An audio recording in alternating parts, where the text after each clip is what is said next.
I don't have a very good memory. I never have. And I'm forgetful in the ADHD way, but in general, like I will sometimes have conversations with people and they will describe to me entire things that we've done together, and I will have no memory of it at all. And my sister, conversely, has a fantastic memory. She remembers every family thing. I'm very grateful for her because otherwise I don't think I would know what happened for most of my childhood. But I like to keep these little objects around because they're like talisman, they're like touchstones for me, where if I look at something that jogs my memory, then I have the memory. It's helpful to have something that makes that part of my brain act up, like it lights up, and then I remember the middle school friend who passed the note, or the day my daughter drew the thing that I've kept in my dresser drawer for now 5 years, And it's not I do worry that without those things, I wouldn't have the memories that go with them. Welcome to Hacking Your ADHD. I'm your host, William Kerb, and I have ADHD. On this podcast, I dig into the tools, tactics, and best practices to help you work with your ADHD brain. Hey team, this week I'm joined by Rae Jacobson, journalist, ADHD expert, and host of Hyperfocus at understood.org, to talk about how we make sense of ADHD when it feels like it's everywhere.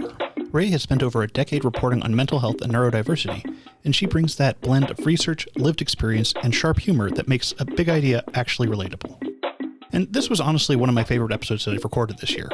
While Rae and I were brainstorming ideas that two ADHD podcasters could talk about with, some authority, I think we hit on a very salient topic: the over-pathologizing of ADHD within the community. While we love to find all the things that are from our ADHD, it's also true that not everything is because of our ADHD.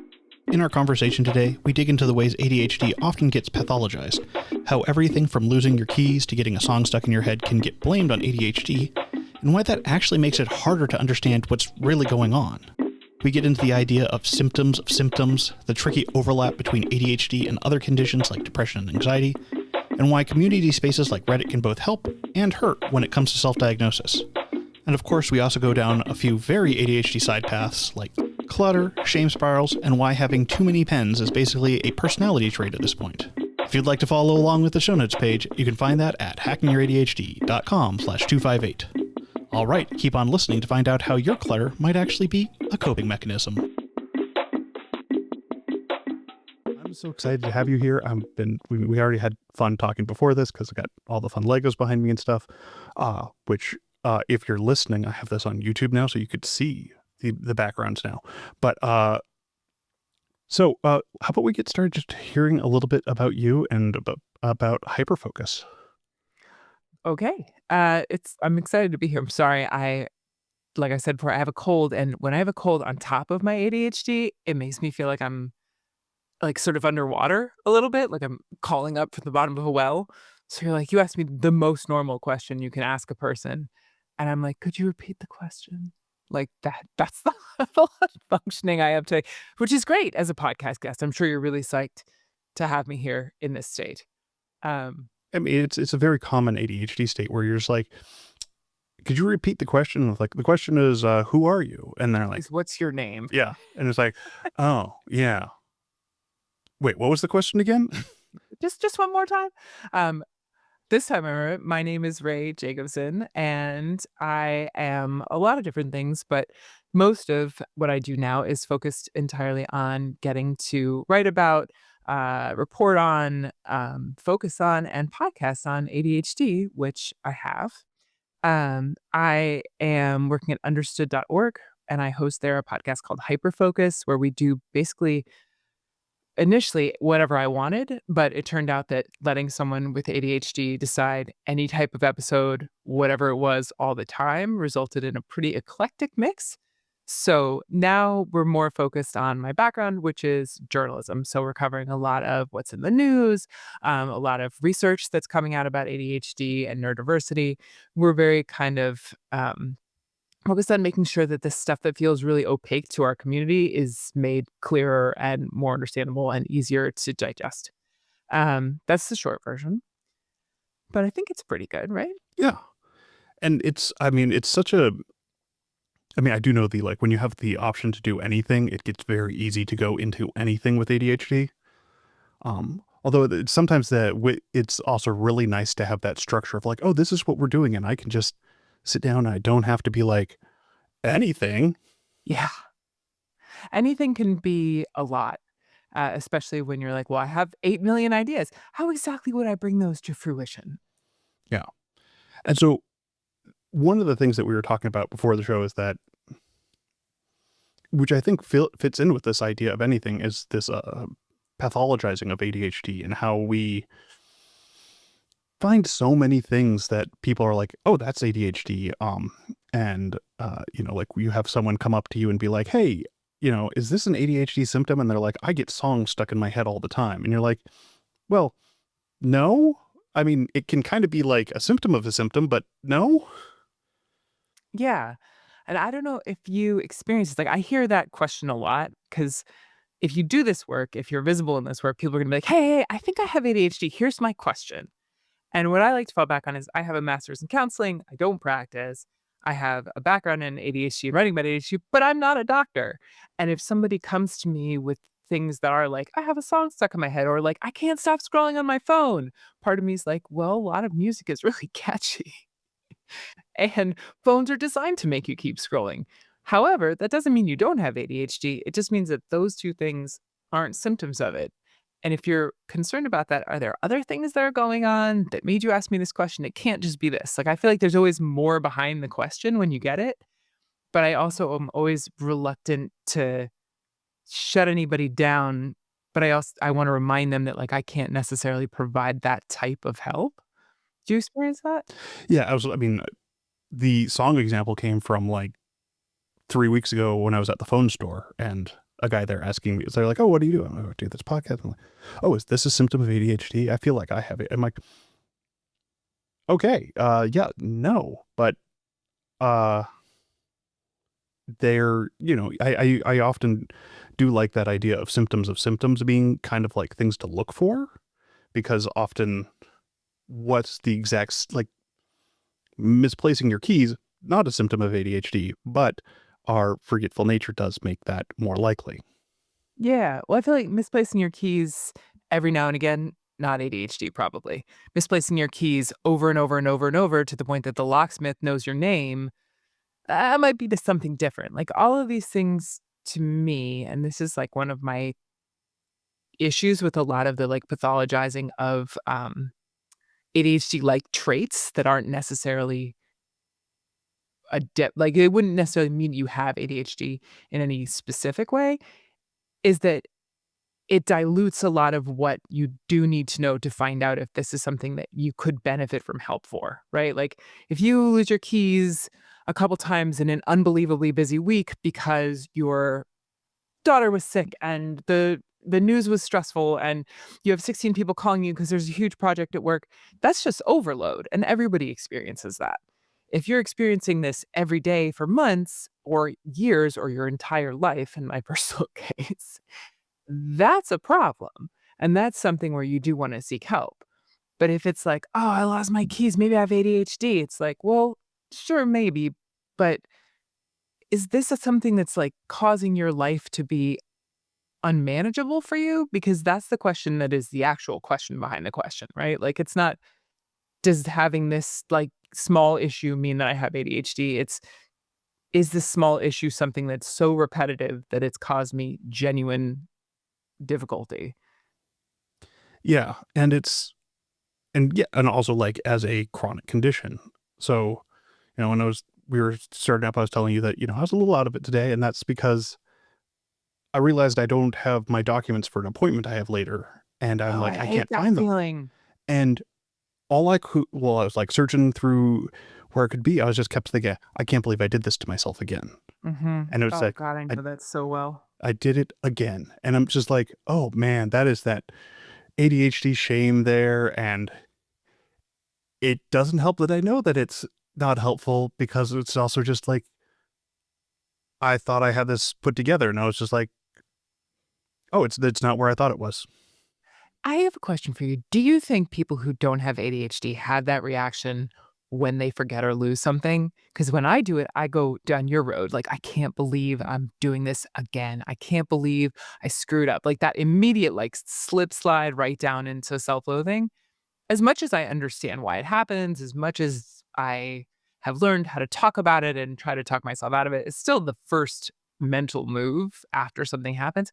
And I genuinely don't know if people who haven't experienced this in the way that we have that response. Like, do you think that that's everyone, or do you think that's mostly ADHD people? I mean, I think a big part of the shame response comes from the fact that I'm like, this is happening again. This is something I should have foreseen happening.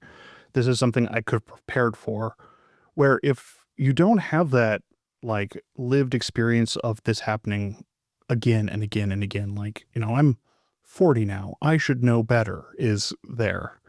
And Yeah, if you don't have that built up wall of shame, then I don't think you have that same reaction. that's what I think the same. But then I got to wonder because it's like, I don't know. I'd like to meet the person and then also, and I mean this in the least murderous, disgusting way that I can say it, like open up their skull and look at their brain and understand how this works. The person who, when they don't have the papers for the appointment, when they forget their passport on the way to the airport, although everybody finds that stressful, so maybe bad example, but you know what I'm saying. When they make that mistake, is like, you know what? Everybody makes mistakes, and I just was so busy today. I'm just gonna call ahead and tell them I don't have the papers. What can we do about it? Like, who is that person? And how does their brain get there? Because I would like a little of that juice. Yeah. Although I don't think they have quite that reaction. For me, I just think they're like, "Oh man, this is awful."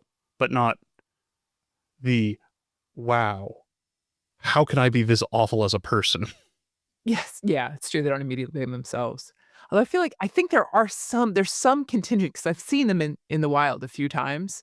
The people who do have that, like, now I'm doing hand gestures, I'm sorry. I have this little fidget toy to keep me from doing so many hand gestures because I have ADHD and I'm from New York City, so I do a lot of moving of my hands. But I feel like there are people who have been through whatever the process that you need to go through is to not have that, like, intense reaction and simply maybe not every time, but, like, most times deal with that kind of setback from a place of rational response rather than like catastrophization or self-loathing or whatever it is. And I know, that, like, everything we're taught to try is supposed to lead us there, right? But sometimes I take comfort in the fact that although our responses are more extreme because of our ADHD and our history, like every time, every single time, William, that I'm going to the airport, I have a nightmare that I forgot my passport before I get there. Every time. Like clockwork, to the point that it is like a part of my flight routine now. I don't think everybody has those. But I do think that there is some place of like a middle ground where they're like, I'm 40, I can't believe I did this. But then there's these people who are like, all right, this stuff happens, let's figure it out. And I want to go there. I want to go to there. Yeah. And I think part of it is just I'm like, "Oh, if I had been more organized, not in this instant, but just in general, even if like I have like 12 different piles of paper that I have to look through because I'm like, maybe it's one of those. It's probably not, but I have to look through them." And it's one of those things where so I'm like, "Oh, if I had just not let things get to this stage, if I had been more organized if I had been chronically organized, things would be so much better." I would love that. Chronically organized would be a great state to have. But Without the OCD aspect of it. yes, a healthily chronically organized person. Not something I've ever found a way to do. You do I mean, I get into I don't know about you, but I get into periods of organization where I'm like, everything is great. Maybe maximum a month this lasts of like everything, a place for everything and everything in its place. And that's wonderful. And I feel like I have ascended to a higher plane of existence and I'm just doing so well.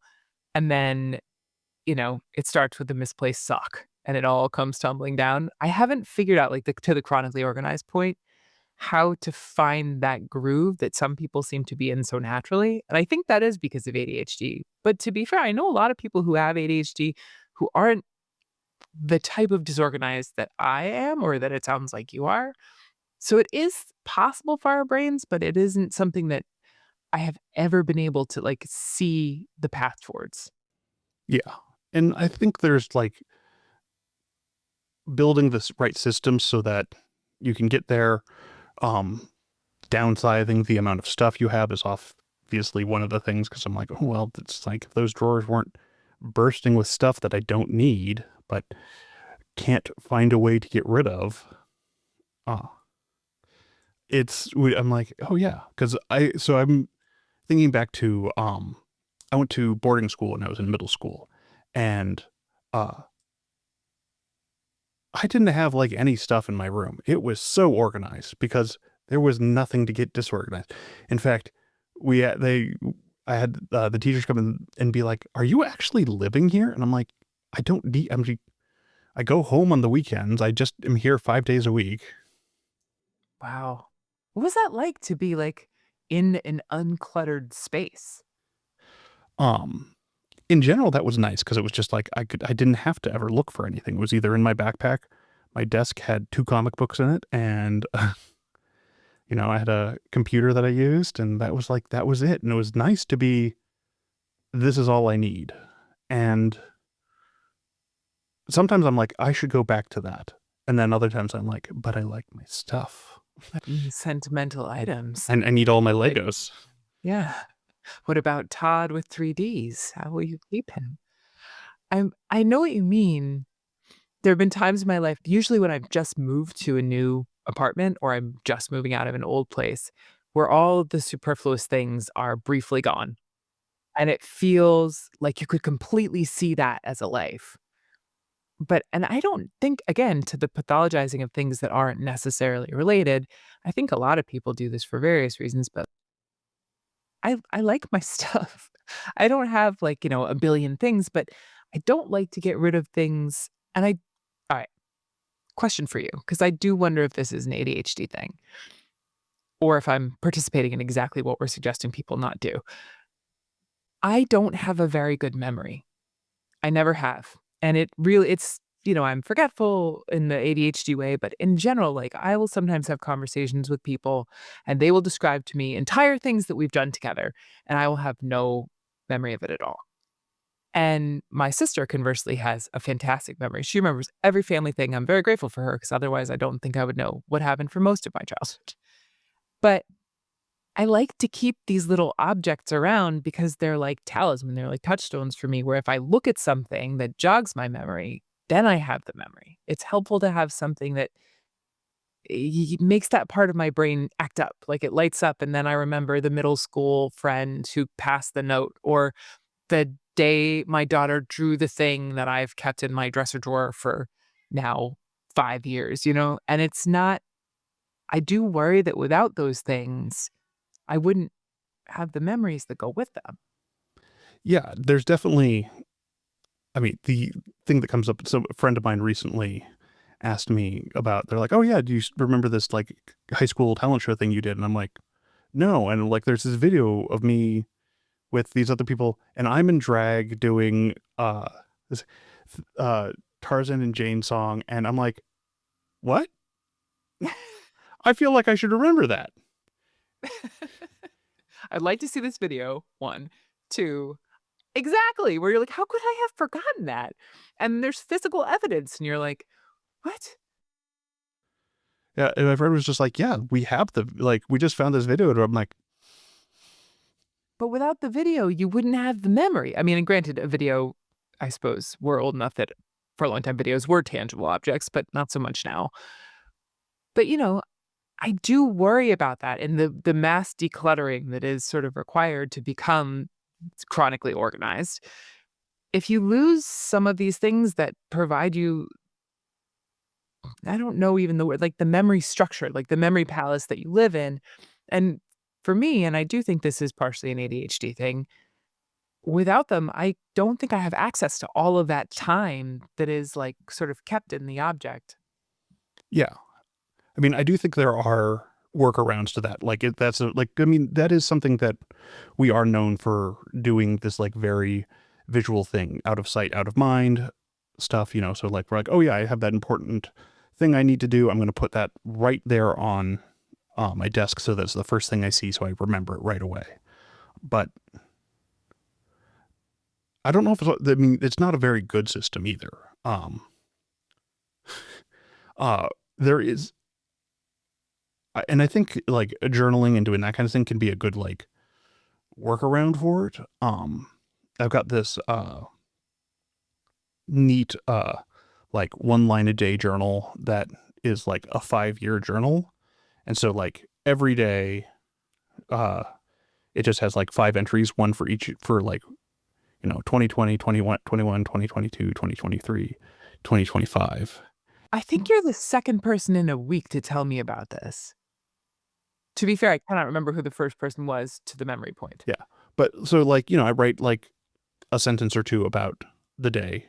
And then, next year I get to be like, oh yeah, I talked with that person, or we went to the pumpkin patch, or any number of things. Now, I'm not great about doing, like, I have a lot of years where I'm like, I didn't do that for 3 months in a row, or, but I'm on my 4th year of it. So there are a lot of entries now, and it is a really neat way to like, be like, oh yeah, I don't have to just physically hold on to everything. I can kind of get rid of stuff and put it into a form that like makes it easier for me to remember it. Cause I mean, I'd also don't want to be, go another 40 years of collecting stuff in my house and then being like, I have objects that now I don't have memories of, but I know they were supposed to be sentimental. Yeah.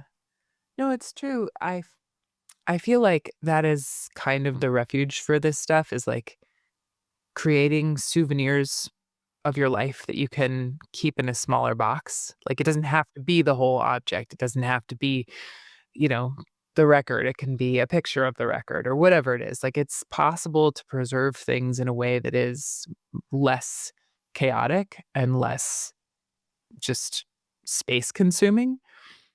And I think that's the kind of project that for me, when we talk about like pathologizing ADHD stuff, it's helpful for me to see that as useful as like keeping a planner. Like those the clue symptoms, the things that are symptoms of a symptom, a lot of those are the things that my systems are built to manage. Like, of course I have, they all go to a larger executive functioning or organizational thing. I suppose that's part of executive functioning, but it's more that their reactions to my very much day-to-day symptom of a symptom challenges, like having too many sentimental items, you know? Like, your journal is in your way a way to manage that symptom of a symptom. Yeah. Yeah. And then there's also just the uh repeated objects kind of thing, where I'm like, oh, I have uh, you know, recently collected a lot of my pens into one space, and I'm like, this is too many pens. I have the same problem. What did you do about it? I put them in a box. I have them in a tote bag. That's superior. I think your box is better than a tote bag. Yeah. But I'm like, cause I'm like, well, I don't want to they're still good pens, right? Yeah, exactly. They still write. So what if I want to draw with that color? What if I can't find another pen? That honestly, I do think, and I guess in some ways we've veered from the original topic, as people with our type of brains do, into the ADHD and clutter topic, which is really just always precedent. It's always prescient. It's always has value. But I think a lot of times when I have the repeated object thing, it's because I don't trust myself to have only one. It's because I assume that that one will get lost, and it will get lost at the worst possible time for it to get lost. Like, if I could have a duplicate passport without being a spy, I would. It would be fantastic. Exactly. Note to spies in general, this is a service you could provide for people with ADHD. Just saying. We would love it. But yeah, but I do think, it's still kind of on topic here, because clutter is that symptom of a symptom. ADHD doesn't inherently make you more clutter prone. It makes you more likely to forget things, more likely to have the executive function difficulties of putting things where they go. So you're not putting it away, you're just putting it down.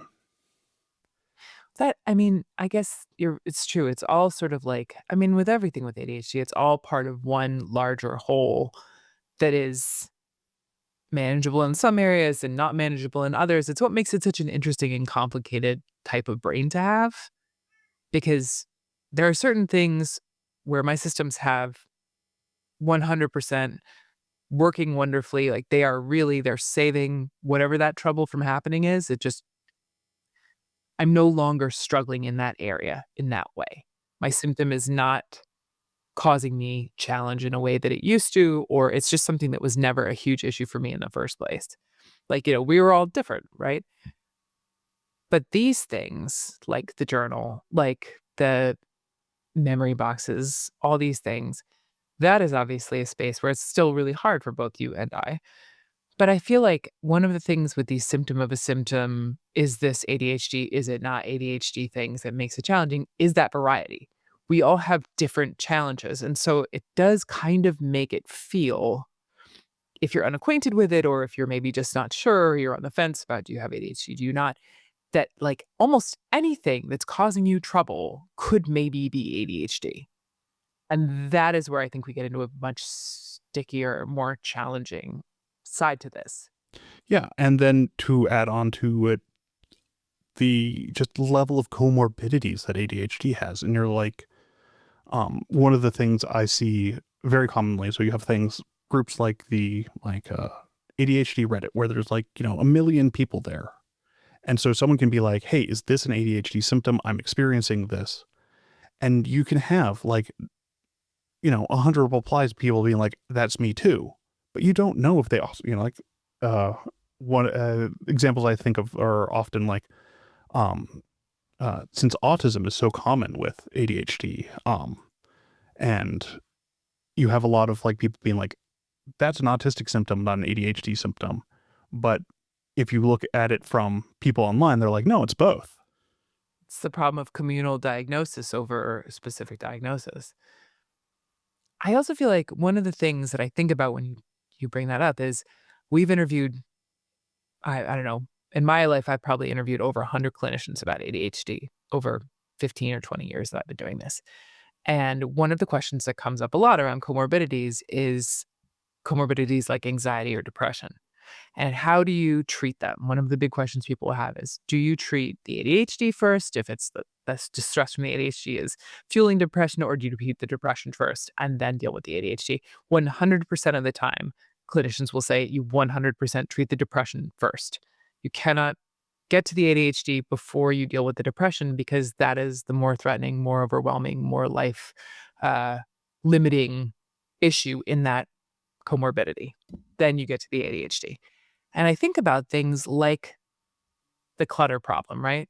Like in my life, when I have been depressed and people I know, that is not the time where your house is usually the cleanest, right? And I think it would be very easy to go on Reddit, to go on TikTok and say like, "Oh my, I can't get my house clean. I'm so exhausted. I can't finish anything."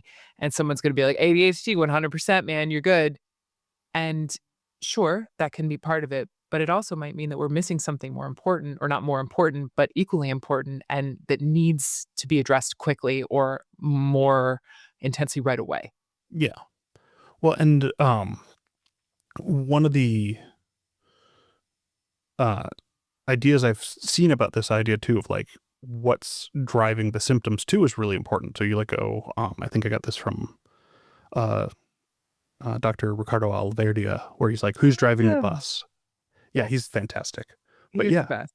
but like this idea of who's driving the bus on the symptoms, like is the clutter coming from the ADHD side of thing? Is it coming from depression? And if you're trying to fix the clutter, you need to know who's driving the symptoms. Exactly. And I mean, of course, he's gonna say it right, he always does. But I think that kind of thing makes this type of sort of speculative, "Hey, I have this thing going on, do you guys relate?" type of back and forth a little bit trickier, right? Because of course there's value in finding community, and of course getting an accurate diagnosis is not as simple as just saying you should get an accurate diagnosis, because as anybody who's ever tried to interact with this system knows, it can be challenging, it can be costly, it can be uncovered by insurance. There's a lot of challenges that can come into the way of actually getting appropriate diagnosis, right? Which is the reason so many people turn to the internet, but also for community and for the chance to say, like, hey, does anyone relate? Because not feeling alone has a lot of value, especially when you're like, God, I am like the one of these things that is not like the others. And I've spent my entire life being that. And then all of a sudden someone's saying, like, no, no, no, no, no. We're all like this. It's okay. Welcome home. That feels really good. But there is this other side to it where you're no longer able, without that piece where somebody like Dr. Olivardia is stepping in and saying, like, okay, let's slow down and figure out who's driving the bus. There can be a tricky thing that arises where, like, yeah, you might be getting validation, but are you getting the treatment and help you really need to overcome what's causing you genuine, deep distress? Hmm. Yeah, I mean, so I know like self-diagnosis is so tricky because yes, it makes it accessible to people. Like, because I mean, I've talked to people that live in countries that like, yeah, we don't even recognize ADHD as a condition in my country. And I'm like, yeah, that's makes it very hard to get treatment. And uh, but at the same time, yeah, if you're treating the wrong thing, it's really tricky. Really hard to get better. It's really hard to feel the improvement that you're looking for from that. I mean, it's one of these irritating, not irritating, I mean, genuinely awful things where there is no simple answer, right? Like self and community diagnosis is not a panacea, but interacting with the medical establishment for a million reasons, deeply dependent on where you live, including state to state, is very tricky. And it doesn't necessarily mean you'll even get a good diagnosis because it depends on the healthcare provider. It's something that I feel like is like sort of the secret back talk of the entire ADHD diagnosis conversation, which is like, this isn't as simple as we want it to be. But it is important to have a conversation like this where you can call out the fact that just because something seems like it's ADHD doesn't necessarily mean that's what it is or that's all it is. Um, One of the fallbacks I try to go back to for people is I'm like, sometimes it doesn't even matter. Is what you're doing helping? Just, yeah. Like, is like, are you doing things that can help you manage your day that are not, like, you're not like abusing drugs or, that kind of thing. Like, there are things you can be like, yeah, this is definitely helping, but it's like, oh, that is not helping. Uh, I think one of the symptoms of symptoms idea for me is I have a lot of anxiety about being late to things. And Oh, the yeah. anxiety 100%. is Yes. that symptom of a symptom. It's not, I don't have a lot of anxiety about a lot of other things, but being late, I have a ton of anxiety about. And so, yeah, so treating the anxiety there, not the right call. That wouldn't help. But, helping build systems so that I don't have to worry about being late to things, that works a lot better treating for the ADHD. And so it's, can I do things that will help my brain regardless of what's going on? Because I mean, when you go down to it, ADHD is a collection of symptoms that this is what happens. But it could also be, even if it's the exact same symptoms, you could be like, oh, this is, CPTSD or depression. It could be anxiety. It could be something else. And you're like, oh, that's why we want clinicians involved. Yeah. Well, that's to me the tricky thing is like some of it is that self-manageable stuff. I'm back to the hand gestures. Can't help it. But some of it is the stuff that we can see and try to build systems around and try to, like I too have a lot of anxiety about being late from decades and decades of being late for literally everything, and having all the fallout that comes with that. And so but you can do something with that knowledge, right? Like I can acknowledge that that is one of my most prominent challenges and do things to mitigate it. Like show up half an hour early for everything. Is it great for me? No, but it does take away the anxiety, and it does mean that I'm no longer late for almost anything anymore. It's challenging though, I think, when you get to the stuff that you were talking about afterwards, which is the stuff that does need other people to step in or other systems to step in for help. Like CPTSD is not something you should be trying to system your way out of. There are things that may help and lighten the load for a little while, but that is something where there's a lot of people who are blaming themselves for not being able to just like shake it off or like figure out a way out of the tunnel. And that's not what it is, you know? Like I think that's what makes this so challenging. Is like ADHD does not exist in a vacuum. Like we said, it is a constellation of symptoms, which can make it hard to pin down. And it also, and I think you were the person who said this to me, it brings friends. We have all these ride-alongs in the bus who all want to drive, you know, because who doesn't want to drive a bus? And it's really tricky. It's really tricky to know what are the things I can work through on my own, what are the things where I need help, and how do I know the difference? Yeah. And it's just so many things that are also like unexpected. Um, like when we were talking earlier, the hypermobility being something that's a very common comorbidity. And I'm just like, when I saw that, I was like, that's not real. And I was like, That was my reaction too. and then I was like looking more, I'm like, oh, there's studies about that. And I'm like, oh, maybe that explains why I've dislocated my shoulders like more than 10 times. Okay. Okay. Hmm. That's okay. Uh, that's interesting. Is absorbing the knowledge and bringing it into the fold. It's that kind of stuff is so fascinating though, like the hypermobility piece. Or I think I was telling you about this a while ago. We interviewed this woman, Dr. Sandra Coy, who is a psychiatrist, psychologist out of Sweden, and she conducted a study on women and heart issues related to ADHD, which found that women who have ADHD have significantly higher levels of heart challenges, heart disease, which is like, you know, as a woman with ADHD, pretty unnerving, but also something that like I would never put those things together, you know. And when I sort of saw some rumbling about it and was like, really? And then you read it and you're like, oh, okay, you know, because some of it's stuff where you can be like, oh, wow, I did dislocate my shoulder a lot when I was a kid. And other things you're like, oh, it's nice to know what I need to be aware of for the future, these comorbidities that are invisible and genuinely dangerous. Yeah. Cause yeah, it's awful that I've dislocated my shoulder slapping my friend on the butt, but like, that's not the worst outcome that I could have. That I have to say, that is a little funny. Oh, it is. It was even at the It's pretty time where we were just like, that's how that just happened. I like that. Yeah.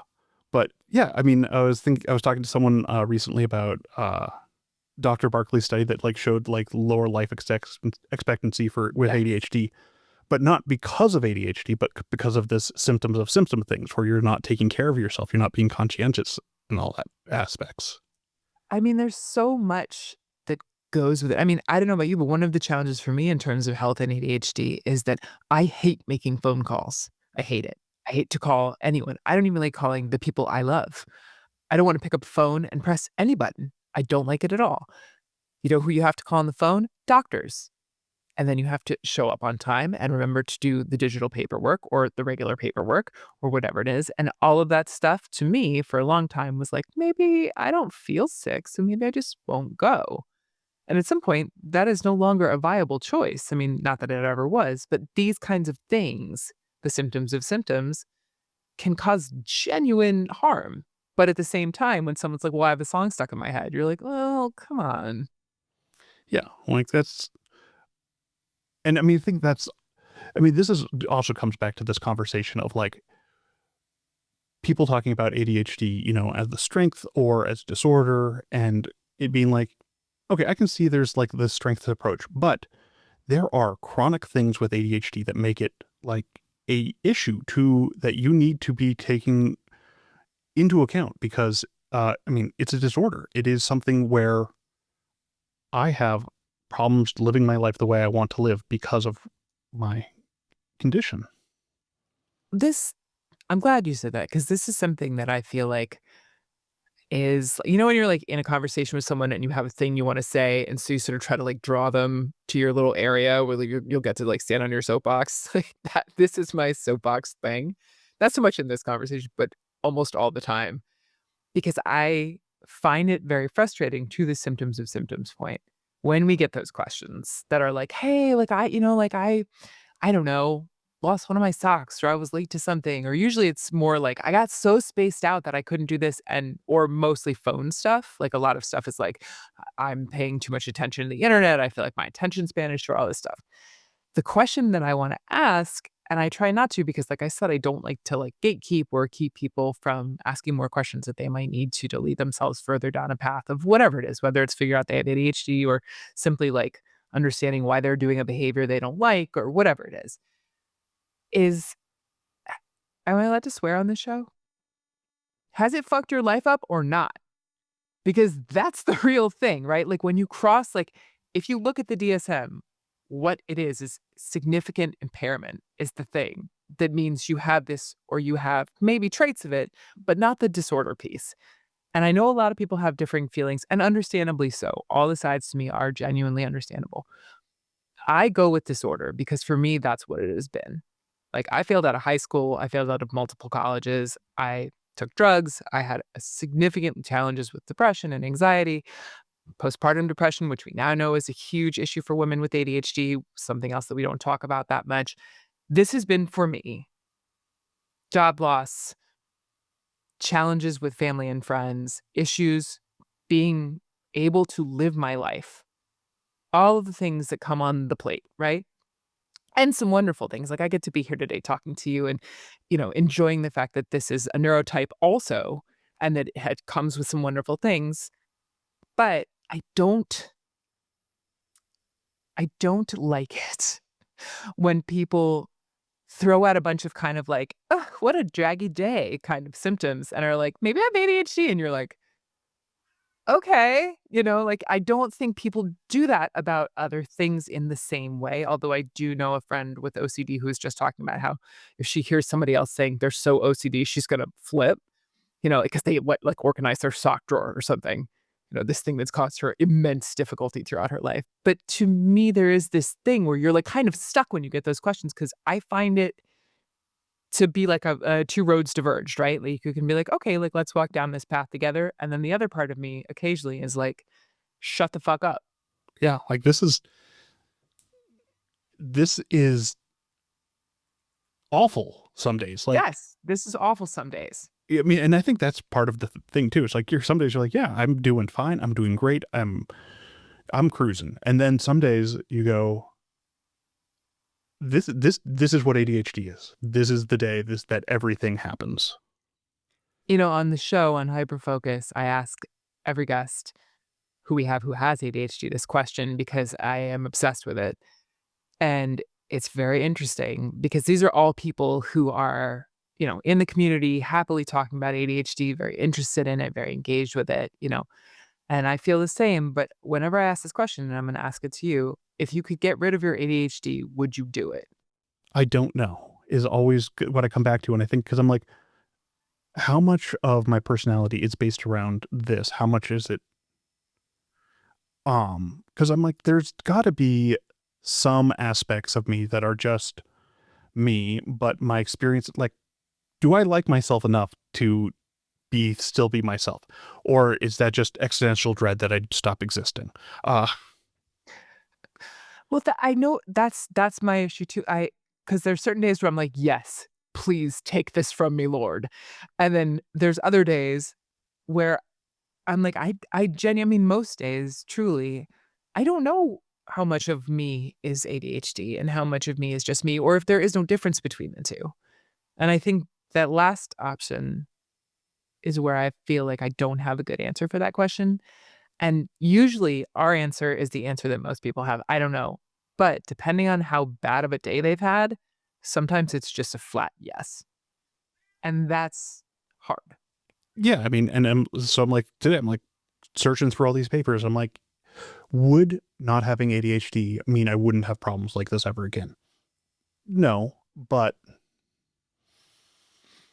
But I also, had them less. yeah, maybe I wouldn't Maybe feel I'd be that in that shame. group of people who's like, "Ah, I'll just call the doctor's office and make it fit." Like maybe you would be one of the pop people who is just like living their life.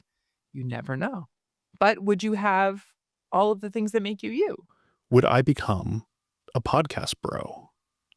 Ugh. Uh, Having spent only this short time with you, I can tell you unequivocally no. And I mean that as the highest compliment. yeah, because I always love being like, oh, just another white man with a podcast.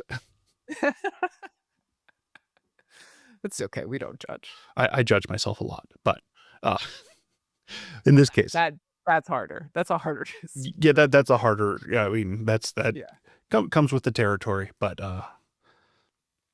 yeah, I think that question of giving up ADHD and do does the good, if we just separate personality, does the good outweigh the bad? That's really hard to say. Like, yeah, it does. I feel like no, Yeah, no. yeah. I think I'm like, not at all. yeah, it'd be. I'm like, sure, there's like creativity aspects of it, but But that to me comes down like again, this is a challenge I have with it, which is like when people are like, well, people with ADHD, because well, like I don't know about you, but I've written many, many, many articles about ADHD, right? Like, and when you do it or when you talk about it, there is always like this pressure to find the good, right? Like, and the good always sounds like people with ADHD are more creative. People with ADHD think outside the box. People with ADHD see angles others don't, et cetera, et cetera, et cetera, right? I do think that a lot of that is true. But again, that kind of comes to the can you separate ADHD from those things? Because there are plenty of people I know who don't have ADHD who have those abilities as well. I don't know. And I genuinely don't know. This isn't like I have a thought and I'm not sure. I don't know sometimes if I feel like ADHD is this thing that is inextricable from who I am and thus something that I need to come to love and embrace and appreciate. Or if it's kind of unreasonable to ask us simply because we have this constellation of symptoms that is hard for other people to understand and hard to pin down and something that is tricky for non-ADHD people to get, to ask us to love this thing, to celebrate this thing that has caused so much harm. And I don't know which one of those is right or if they vacillate between being true for me, but sometimes it feels like the symptom of a symptom of a symptom stuff is a way for us to kind of like dance around the center, which is this thing that is really serious and has real impact and changes everything about the way that you live your life if you have it or you don't. And I don't really know where that lives in the conversation now. yeah.